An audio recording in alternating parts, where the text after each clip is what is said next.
ദൈവറേ, Hema commission കാഫിറൊക്കെ അവിടെ പോയടായി. കിഴങ്ങ് 5 വർഷം പൂത്തി വെച്ചൊരു കമ്മീഷൻ കൊണ്ട് തള്ളി കൊടുത്ത് കാഫിർ ഏതോ വഴി പോയി. സ്ക്രീൻഷോട്ടും ഏതോ വിളവഴി ഓടി. ഒരു ഒരു ഒരു നടക്കാൻ പോണില്ല. ഞാൻ പഠിച്ചിട്ടുണ്ടേ, പറയാതിരിക്കാൻ പറ്റാത്തതുണ്ട്. ആ പറഞ്ഞാലേ ശരിയുള്ളൂ. ഈ നാട്ടിൽ ഒരു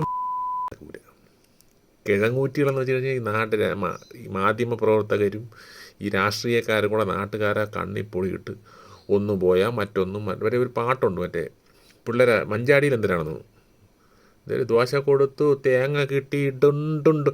ഈ രീതിയിൽ ഇങ്ങനെ ഓരോ വാർത്തകൾ ഇങ്ങനെ പൊയ്ക്കൊണ്ടിരിക്കും. ഹേമ കമ്മീഷനൊക്കെ 10 വിളയിൽ കൂടെ പോവും. വേറെ ഒരു സംശയം വേണ്ട. ഒരു മൂണില്ല. ബീപ്പ് കേട്ടല്ലേ അല്ലേ? അല്ലെങ്കിൽ സുക്കറെണ്ണം വന്ന് പിടിച്ചളയും നമ്മളാ. അയ്യോ, എനിക്കൊരു കാര്യം കൂടെ പറയാനുണ്ട്. ചുമ്മാ ഇരിക്കണമെങ്കിൽ ഏതെങ്കിലും പല ജഡ്ജിമാരുണ്ടെങ്കിൽ പഴയ വിളിച്ച് ഈ പാവപ്പെട്ട പുരുഷന്മാരെ ദുഃഖം കൂടെ കേൾക്കാൻ അവനെങ്കിലും ഏൽപ്പിക്കണം. ഒരു 5-6 കോടി കൊടുത്ത് അതുകൂടെ പഠിച്ച്. ഇവിടെ സിനിമയിൽ സ്ത്രീകൾക്ക് മാത്രമല്ല ദുഃഖം, പുരുഷന്മാരും കഷ്ടപ്പെടുന്നുണ്ട്. ജൂനിയർ ആർട്ടിസ്റ്റ് എന്ന് പറഞ്ഞ് പാവങ്ങൾ വന്ന് വിളയെ നിൽക്കും. അവർക്കും പെടുക്കാൻ സ്ഥലമില്ല, മനസ്സിലായി? പെടുക്കാൻ സ്ഥലമില്ല, തൂറാൻ സ്ഥലമില്ല, ഒരിടത്തും പോകാൻ പോലും പറ്റില്ല. പലതും പൈസ പോലും കൊടുക്കില്ല, മനസ്സിലായില്ലേ? പെണ്ണുങ്ങൾക്ക് മാത്രമല്ല, സ്ത്രീകളെ ദുഃഖവും അതേപോലെ തന്നെ പുരുഷന്മാർക്കും ഉണ്ട്.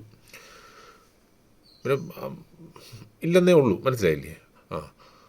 അങ്ങനെ ഒരു സംഭവം കൂടെ ഉണ്ട്, മനസ്സിലായി? അതുകൊണ്ട് വല്ല വയസ്സായി ഇവരുടെ ചാരി ഇരിക്കുന്ന വല്ല ജസ്റ്റിസുമാരും വല്ലതും ഉണ്ടെങ്കിൽ വിളിച്ച് പുതിയൊരു കമ്മീഷൻ കൂടെ ഉണ്ടാക്കണേ. ഈ പുരുഷന്മാർക്ക് വേണ്ടി എന്തെങ്കിലും ചെയ്യണേ. അവരെന്തിനും ചുമ്മാ ഇരിക്കണം. അവർക്കും പറയാനുണ്ട് ഒരുപാട് കാര്യങ്ങൾ, മനസ്സിലായില്ലേ? വല്ല കുട്ടപ്പൻ കമ്മീഷന്, ദാമോദരൻ കമ്മീഷന് എന്നൊക്കെ പറഞ്ഞ് ഇറക്ക്. അതും ഓടും കുറച്ച് നാൾ, മനസ്സിലായില്ലേ? ഞാൻ പറഞ്ഞില്ലേ, ഒരു